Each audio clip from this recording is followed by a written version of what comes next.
Chinedu, you must kill your mother to gain riches in abundance, and you will die once you hear a cry of a baby in your house.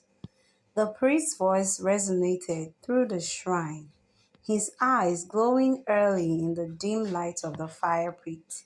The air smelled of burning herbs and blood, a concoction that made Chinedu's stomach churn.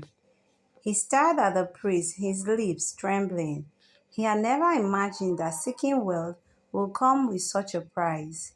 The priest repeated his chilling voice words, snapping Chinedu out of his thoughts. Decide now, wealth beyond your dreams or a life of poverty. Chinedu's mind flashed back to his dilapidated childhood home, his father's death, and his mother's frail hands from years of menial labor. Resolved, he nodded, his voice barely audible as he agreed.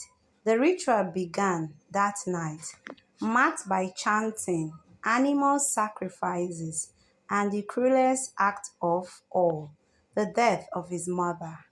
Chinedu's heart broke, but as the priest assured him, he was reborn that night. The next day, his wealth began to multiply mysteriously, and contracts he had been denied suddenly came flooding in. Adaeze, a radiant 25-year-old from Anambra State, was no stranger to struggle. She often rose from the sun to fetch water from a nearby stream or help her mother roast corn by the roadside. Her father, a hard-working car mechanic, worked tirelessly to make ends meet, but the family's income was meager. Despite the poverty surrounding her, Adaeze was known in her village for her beauty, grace, and kind heart. On a hot Saturday afternoon, Adaeze carried a basket of yams on her way home from the market. Sweat trickled down her face, but her smile never wavered as she greeted neighbors along the way. As she walked down the dusty road, a sleek black car approached, each window glittering in the sunlight. The driver honked persistently, and Adaeze paused. Stop. Excuse me, miss, the driver called, stepping out of his car. He was tall with an air of confidence and wealth. The man introduced himself as Chinedu, a businessman from Anambra State. His polished appearance and warm smile caught Adaeze off guard. "You are the most beautiful woman I've ever seen," he began, his words smooth and deliberate. Adaeze, initially hesitant, tried to brush off his advances, but Chinedu's persistency was unmatched. For weeks, Chinedu called her, texted her, and even visited her family humble roadside stall, buying roasted corn and making small talk with her mother.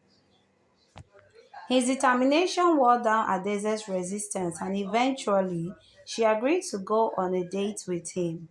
Her family, though cautious, couldn't deny the potential blessing a relationship with a wealthy man could bring. Adaeze and Chinedu's relationship grew quickly. He showered her with gifts not only for her, but for her family: new clothes, a generator for the house, and even a sewing machine for her mother's business were just a few of the items Chinedu generously provided. Adaeze was initially overwhelmed, but soon found herself falling for his charm and generosity. Chinedu's wealth seemed limitless. He took Adaeze on outings to expensive restaurants and weekend getaway to nearby resorts, experiences she had never imagined possible. Despite her growing love for Chinedu, a small voice in her heart warned her about the man who seemed too good to be true. But Adaeze silenced her thoughts, choosing to focus on the happiness he brought into her life. One evening, Chinedu knelt before Adaeze with a sparkling diamond ring in her hand. "Marry me, Adaeze," he said, his voice steady and sincere. Tears swelled in her eyes as she accepted. The news of the engagement spread through the village like wildfire. Adese's parents were overjoyed, and neighbors couldn't hide their envy.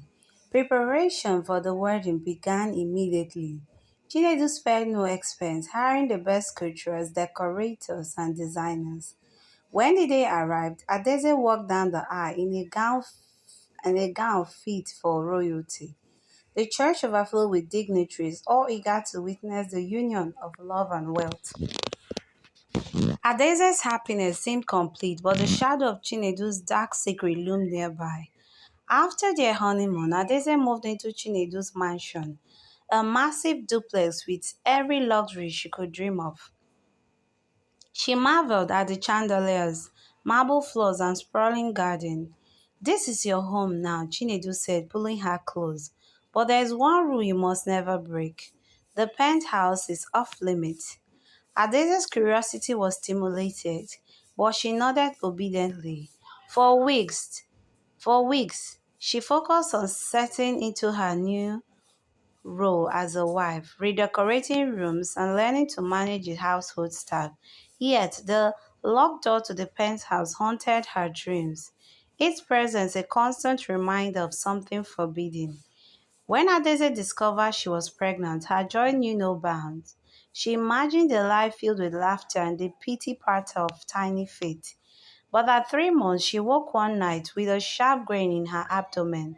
By morning, her pregnancy was gone. Chinedu comforted her briefly but quickly moved on, leaving Adese to grieve alone. The cycle repeated. Each time Adese conceived, she would lose the baby within months. Her body weakened and her spirit dimmed. She cried herself to sleep most nights, unable to understand why her dreams of motherhood remained unfulfilled. Unknown to her, Chinedu was offering the blood of her miscarriages as sacrifices to the secret god he served. Adese became pregnant for the fifth time. But this pregnancy was different. It reached the 8th month. One stormy night, she went into labor, waiting in pain and begging Chinedu to take her to the hospital. He refused, his face cold and unfeeling. "You'll be fine," he muttered dismissively. Left with no choice, Adese delivered at home. But when the baby came, it wasn't a child, it was worms. Horrified, Adese fainted at the sight of the scary creatures on the floor. When she awoke hours later, the memory of the horrific birds replayed in her mind. Shaking and weak, she began to put the pieces together. This was no ordinary problem. Something was deeply wrong with her marriage, and she vowed to uncover the truth, no matter the cost. Adese's sorrow deepened with each miscarriage. The once lively and hopeful woman became quiet and withdrawn. Her mother noticed the change during one of her visits. "Adese, you are not yourself," her mother said as they sat in the kitchen. Adese hesitated but decided to share her pain. "Mama, I don't understand why this keeps happening," she whispered, tears streaming down her eyes. Her mother consoled her and suggested seeking spiritual help. "We must pray, my daughter. These things may have a spiritual cause." Adese nodded but hesitated to take any action. Chinedu, meanwhile, remained indifferent to her suffering. Adese started to notice strange patterns in his behavior, particularly the nights he would leave the house without explanation. The locked penthouse also weighed heavily on her mind. What was her husband hiding? Chinedu had carelessly left in his study and approached the penthouse door. Her hands trembled as she unlocked it. The room was dimly lit with a faint smell of incense lingering in the air. To her horror, the wall was a photo of her. Adese gasped, covering her mouth to stiff her scream. Panic set in, and she quickly locked the door and returned the key. That night, she prayed heavily, realizing her husband was involved in something far darker than she could have imagined. When Chinedu returned, Adese couldn't hold back her fear. "Chinedu, what's in the penthouse?" she asked, her voice trembling. His face darkened and he glared at her. "I told you never to go there," he snapped. Adese recoiled at his anger. "What are you hiding? Why do I keep losing our baby?" she pressed. Chinedu's tone shifted. It's none of your concern, Adaeze. Some things are better left unknown. His vague response did little to ease her mind. Instead, it fueled her determination to uncover the truth. Desperate for answers, Adaeze confided in her mother, who took her to a local pastor known for his powerful prayers. After listening to Adeze's story, the pastor shook his head solemnly. Your husband is bound by a covenant with darkness, he revealed. Your miscarriages are not natural. He is sacrificing your unborn children. Adese's heart broke at the revelation. The pastor advised her to be cautious but prayerful. Only the power of God can break this curse, he said. We have faith renewed. Adese began to pray daily, asking God for protection and strength. Adese's prayer seemed to give her the sense of peace, but her situation remained there. Chinedu became more secretive, often leaving the house at odd hours. One day, Adeze found herself feeling unusually tired and nauseous. She suspected she was pregnant again but kept the news to herself. Her mother, noticing her glowing skin, confronted her. Adeze, are you with child? She asked. Adeze hesitated before nodding. Mama, I can't lose this one, she said, tears streaming down her eyes. Together, they decided to keep the pregnancy a secret, knowing Chinedu would find a way to harm the baby if he knew. Chinedu began to suspect that Daisy was hiding something. He noticed her loose clothing and sudden aversion of certain food. Are you pregnant again? He asked one evening. His tone sharp. Adeze shook her head, feigning surprise. No, I'm just tired, she replied, her heart racing. To keep up the charade, Adeze wore baggy boba gowns and tied her stomach tightly. She avoided Chinedu as much as possible, focusing on her prayers and preparing for the baby. She knew this time she was going to outsmart her husband, and the husband's suspicion was growing. Chinedu grew restless as his business began to falter. The occult leader demanded another sacrifice, this time warning him of the dire consequences if he failed. You must bring the blood of your next child, the leader said coldly. Chinedu, desperate to maintain his wealth, agreed, unaware that Daisy was far long gone in her pregnancy. Chinedu focused on his rituals, oblivious to the battle his wife was fighting. Adeze, meanwhile, relied on her mother and the pastor for strength and determined to save her unborn child. One stormy night, Adeze went into labor. Her mother and the pastor were there by her side, praying fervently as she delivered her babies, a boy and a girl. The moment the first baby cry filled the air, Chinedu, who was in the penthouse performing a ritual, froze. A sharp pain shot through his chest, and the cries echoed in his ears. The curse has been fulfilled.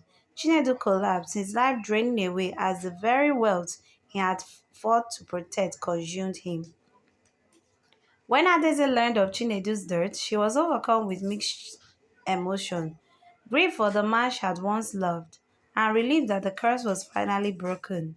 The pastor and her mother reassured her that Chinedu's death was the end of the dark legacy. The pastor led prayers in the house, cleansing it of all its demonic presence. You and your children are free, he declared. Adeze knew she would no longer stay in the mansion. It held too many painful memories. With the help of the church, Adeze moved into a modest but comfortable apartment. The community rallied around her, donating clothes, food, and money to help her start afresh. Determined to provide for her twins, she opened a boutique selling beautiful clothes and shoes. Adese's strength and resilience became an inspiration to others. Though her journey had been marked by pain and loss, she found solace in her children and the new life she had built. The cries of her babies were no longer a curse but a testament to her victory over darkness. I hope you did enjoy this amazing story because we have come to the end of this story. If this is your first time of joining us, you're highly welcome. Please don't forget to click on the subscribe button and turn on your bell button for my returning subscribers.